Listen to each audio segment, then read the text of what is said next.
Талона, как вы можете это?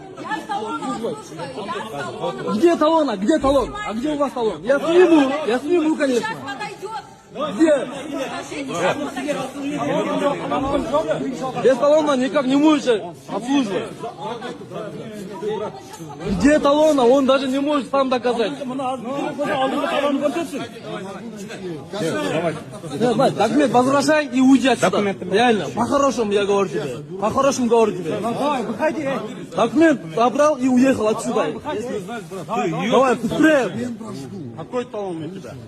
Нет, давай, убрал. Верните документы. Нет, не закончите, не закончите. Нет, никак не закончите. Нет, никак не закончите. Верните документ в него, пусть он уйдет отсюда. Давай, прямой. Все, я снимаю на видео, я выложу на интернет. Как так можно?